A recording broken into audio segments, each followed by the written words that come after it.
Until we have direct knowledge of who we really are, our efforts in this world are often fruitless, often even in vain. This makes self-knowledge actually the most superior form of knowledge. It's superior because it's absolute knowledge. Relative knowledge, earthly knowledge, worldly knowledge has no end. But rare indeed is the soul endowed with self-knowledge. What is self-knowledge? How does it work? In this video, I'm going to break it down. This is part 4 of my series on Atma Bodha, which translates to literally self-knowledge. So in previous videos, we were going through sloka by sloka, verse by verse of the 68 verse text. But in this one, I want to push through, because at the end of this, I'm just going to create a single video where I'm reciting all 68 verses in a way that you can play it back and listen to it over and over and over again, as I have done, until it purifies the mind and helps remove the ignorance that veils our true nature. So without further ado, let's jump right into it. Hey everybody, Brian again. Super excited to bring you the 4th installment of this series on Atma Bodha, written by the great Vedic sage Shankara. This delineates a long, ancient science of consciousness that goes back thousands of years. And Shankara this is a basic primer for his disciples to reach enlightenment, reach self-realization, which is the goal of all evolution in life. So we'll start out with verse 1. I am composing the Atma Bodha, this treatise of the knowledge of the self, for those who have purified themselves by austerities, and who are peaceful in heart and calm, who are free from cravings, and are desirous of liberation. Verse 2. Just as the fire is the direct cause for cooking, so without knowledge, no emancipation can be had. Compared with all other forms of discipline, knowledge of the self is the one direct means for liberation. Verse 3.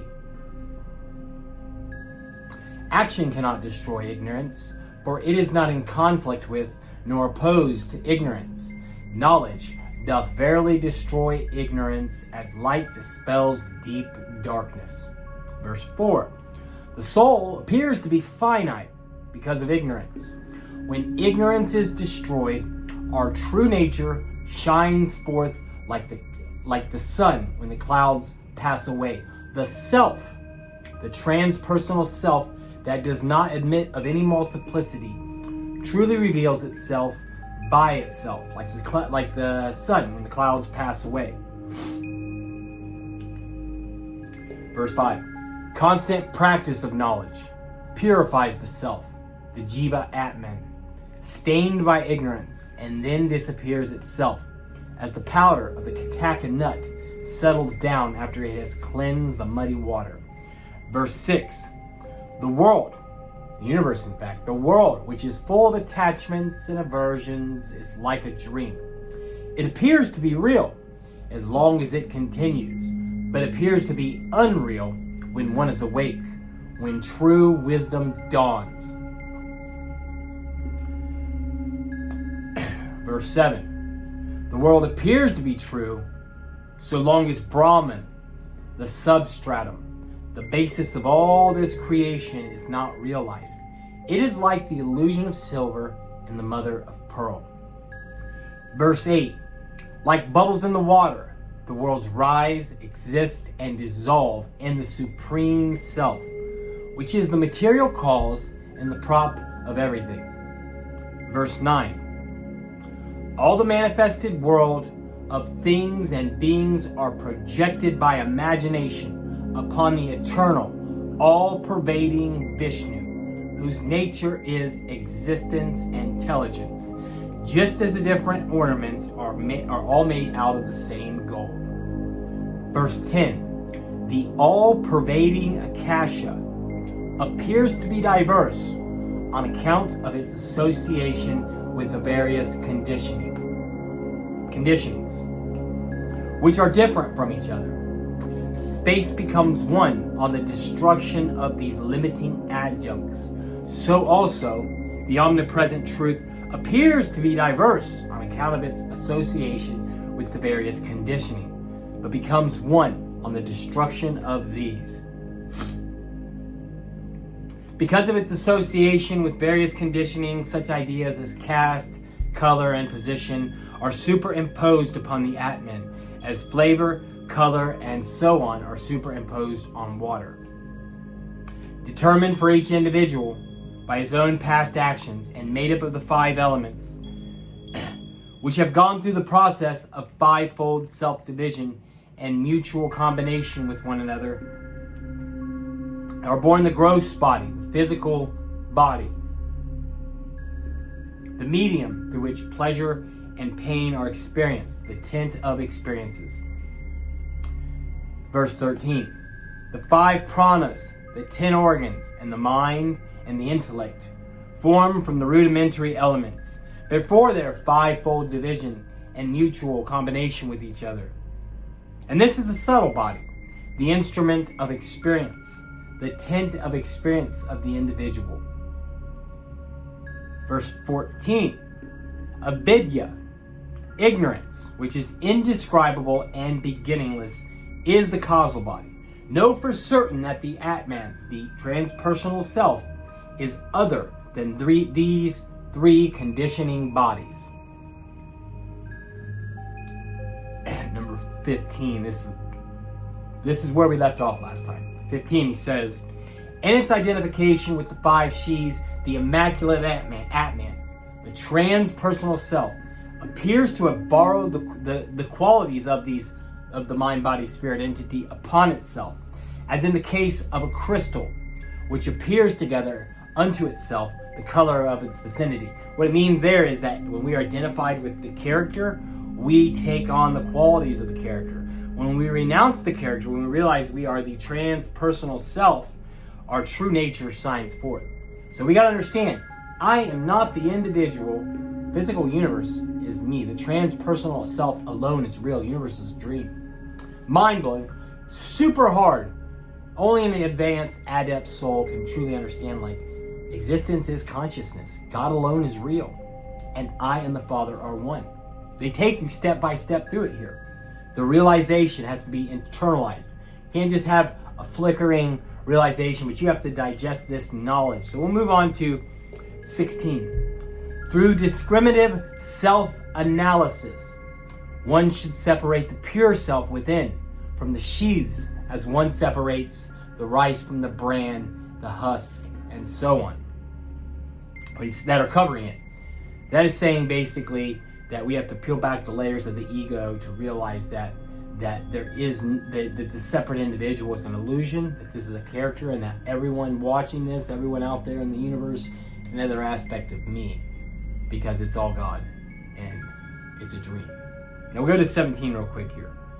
The Atman does not shine in everything, although he is all-pervading. He is manifest only in the inner equipment, the intellect, the mind, buddhi, just as a reflection in a clean mirror.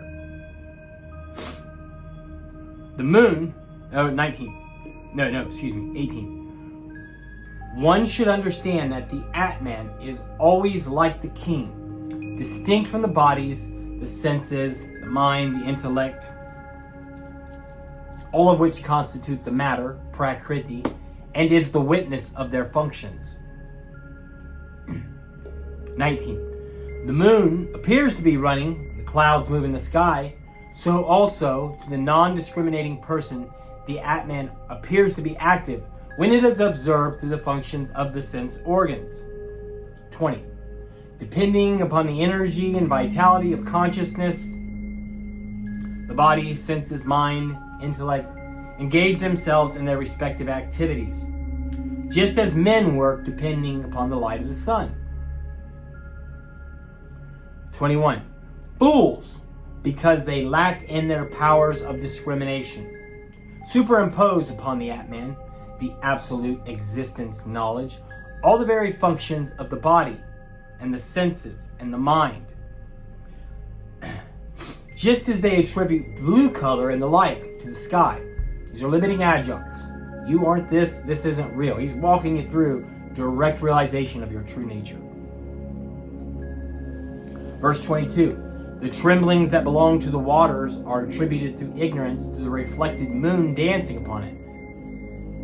Likewise, agency is an agency of action, of enjoyment, and of other limitations which really belong to the mind, to the separate individual, right? Are delusively understood as the nature of the self. The Atman, which is not you. You are completely separate. You are consciousness, you are awareness, you are completely separate. We are, I am, all of us. There's only one of us here, separate from the individual conscious being. 23. Attachment, desire, pleasure, pain, etc. are perceived to exist so long as buddhi or mind function. But they are not perceived when we are in deep sleep, when the mind ceases to exist. Therefore, they belong to the mind alone and not to the Atman. 24. Just as luminosity is the nature of the sun, coolness of water, and heat of fire, so too the nature of the Atman, the transpersonal self, right? You, all of us, our true nature, is eternity, purity, reality, consciousness, and bliss. 25. By the indiscriminate blending of the two, the existence, knowledge aspect of the self, and the thought wave of the intellect, there arises the notion of I know. 26. Atman never does anything. It's always ever present as the oneness, right? Atman never does anything, and the intellect of its own accord has no capacity to experience I know. But the individuality in us delusorily thinks they are themselves the seer and the knower. What they're saying is, through our ignorance, we don't realize we have no separate, independent existence apart from God. Surprise! God alone is real, and if that isn't at the front of our minds, and if every action isn't purified by that, we're running around in ignorance. Even if our intentions are good, we are, spinning our wheels. Self-knowledge is the king of all knowledge. 27. Just as a person who regards a rope as a snake is overcome by fear, so also one considering themselves as the ego is overcome by fear. The egocentric individuality in us regains fearlessness by realizing it is not a separate entity, but is itself the supreme soul. I could do a whole video on the snake and the rope analogy. Is basically that thirsty traveler comes to the well, twilight, he looks down, he sees a snake, he jumps, recoils, he's terrified. But then somebody else says, no, that's not a snake, that's a rope. That's the knowledge. Once he has that knowledge, where's the fear of the snake? Eliminated. Same thing with Vedanta. It comes along and says, the world appears to be real. Just as a person who regards a rope as a snake is overcome by fear, so also the one considering themselves as the ego is also overcome by fear. Basically saying that your I, the I notion, is the bondage. You are the problem. What a kick in the nuts. At the end of our evolutionary journey, we arrived to find that our greatest enemy was the man in the mirror all along. But thank God for awakening and for the cultivation of self-knowledge. It's like, let's get out of our own way. Let's stop taking ourselves to be the personal identity. And let's see the underlying interpersonal being that penetrates every atom in this universe that nothing stands apart from. 28. Just as a lamp illumines a jar or a pot, so also the Atman illumines the mind and the sense organs. These material objects by themselves cannot illumine themselves, for they are inert. Meaning that the very life force that animates your body is an aspect of God and would not be able to run out its karma if it weren't for God. Source, consciousness, the transpersonal self. 29. A lighted lamp does not need another lamp to illumine its light. So also, Atman, which is knowledge itself, needs no other knowledge to know it. It is that in which we are able to observe ourselves. Awareness, consciousness, the transpersonal being, the seer, the ground of all reality that penetrates every atom in this universe. 30. By a process of negation of the conditionings, through the help of the scriptural statement, it is not this, the oneness of the individual soul and the supreme soul as indicated by the great Mahavakyas, has to be realized. The Mahavakyas are the grand statements, huge ideas, cosmic ideas that originate from the world's oldest and most mature spiritual wisdom, which comes from the Sanatana Dharma, the eternal way that was established thousands of years before the time of Christ to lead us back into the light, into our true nature, who we really are. The body, etc., up to the causal body, ignorance, which are objects perceived, are as perishable as bubbles. Realize through discrimination that I am the pure Brahman, ever completely separate from these. Discrimination is one of the is the foundation, I would say, of enlightenment in all cities. It's to be able to discriminate the real from the unreal. The real being consciousness, God, and awareness, which penetrates every atom of the universe. And the unreal being the objects perceived, including me, you, everything else is an object. That is the unreal.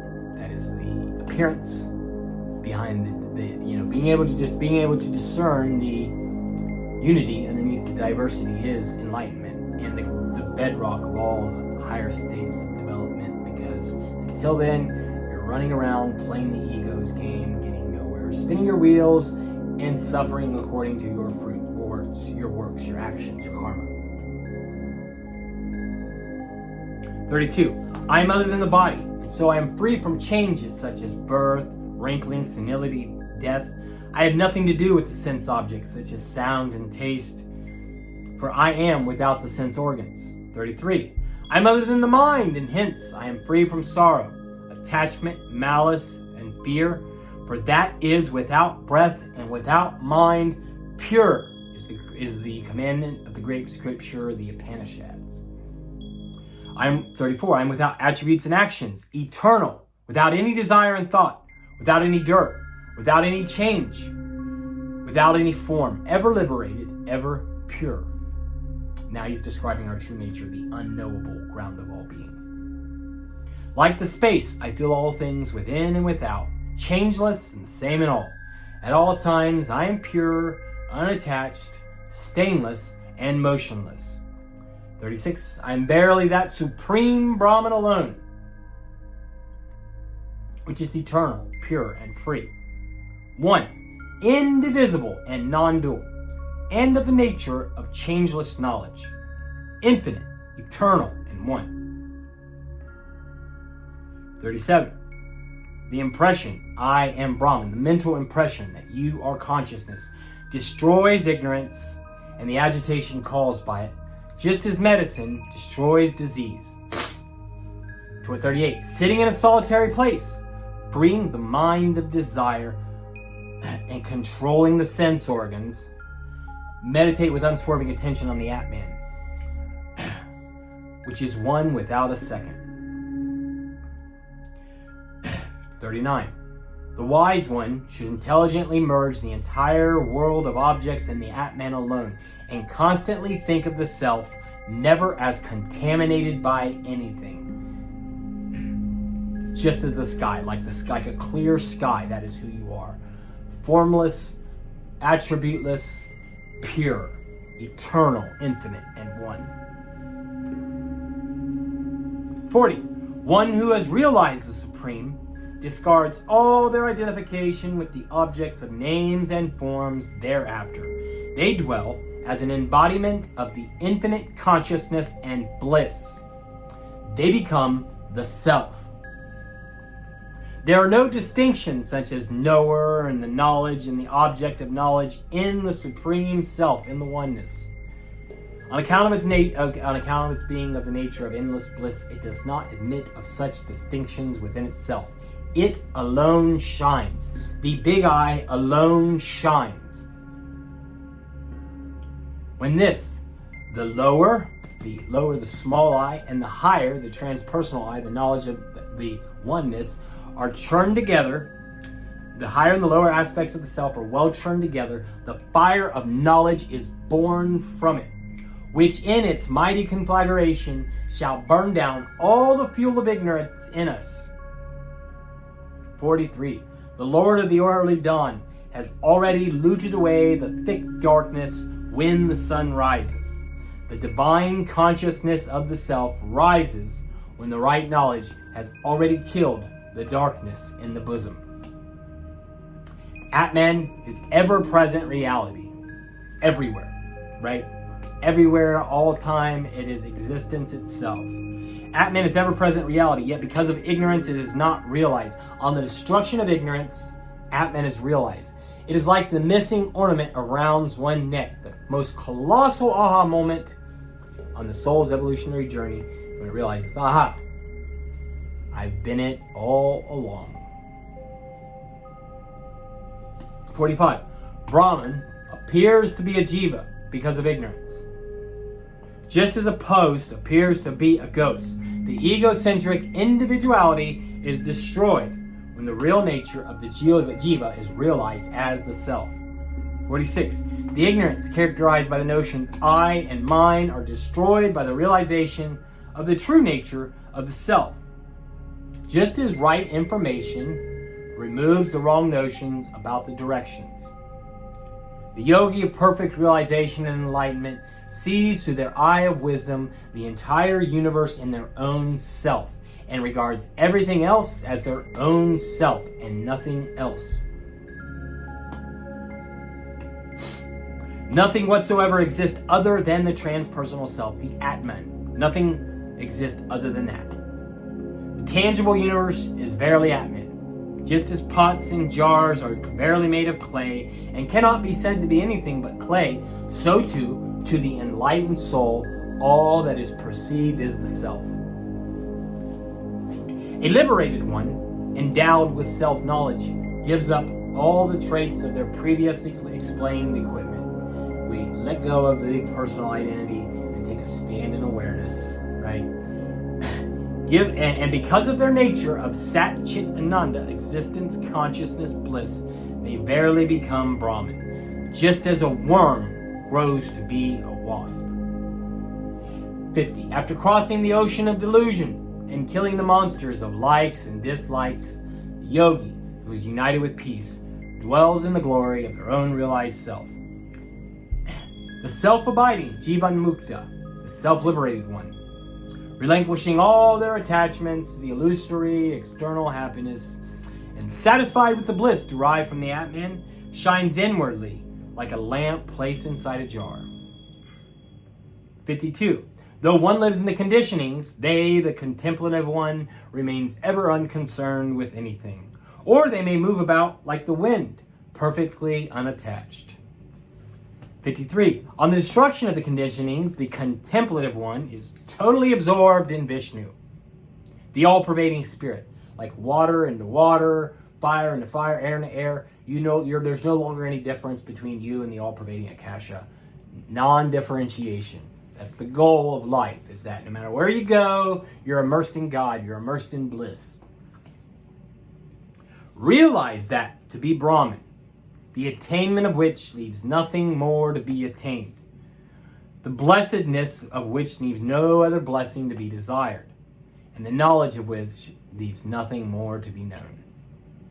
Realize that to be Brahman, which is existence, knowledge, bliss, absolute, which is non-dual, infinite, eternal, and one, and which fills all the quarters above and below and everything that exists in between. 57. Realize that to be Brahman, which is non-dual, indivisible, one, and blissful, and which is indicated as in Vedanta as the immutable substratum, realized after the negation of all tangible objects. Deities like Brahma and others taste only a particle of the unlimited bliss of Brahman. Our true nature is better than any drug in the world. All objects are pervaded by Brahman. All actions are possible because of Brahman. Therefore, Brahman permeates everything, like butter permeates milk. Realize that to be Brahman, which is neither subtle nor gross, neither short nor long, without birth or change, without form, qualities, color, and name. That by the light of which the luminous orbs like the sun and moon are illuminated, which is not illumined by their light, realize that to be Brahman. Pervading the entire universe, inwardly and outwardly, the supreme Brahman shines of itself like the fire that permeates a red-hot iron ball and glows by itself. Brahman is other than this, the universe. There exists nothing that is not Brahman. If any object other than Brahman appears to exist, it is unreal, like the mirage. All that is perceived or heard is Brahman and nothing else. Attaining the knowledge of the reality, one sees the universe as the non-dual Brahman. Existence, knowledge, bliss, absolute. Though Atman is pure consciousness and ever-present everywhere. Yet it is perceived by the eye of wisdom alone, but one whose vision is obscured by ignorance does not see it, as the blind do not see the resplendent sun. The jiva, the individual, freed from impurities, being heated in the fire of knowledge, kindled by hearing, and so on, shines of itself like gold. Enlightenment. Shines of itself like gold. The Atman, the sun of knowledge that rises in the sky of the heart, destroys the darkness of the ignorance, pervades and sustains all, and shines and makes everything to shine. One who, renouncing all activities, who is free from all the limitations of time and space and direction, worships their own Atman, which is present everywhere, which is the destroyer of heat and cold, which is bliss eternal and stainless, becomes all-knowing and all-pervading, and attains thereafter immortality. Thus concludes Atma Bodha.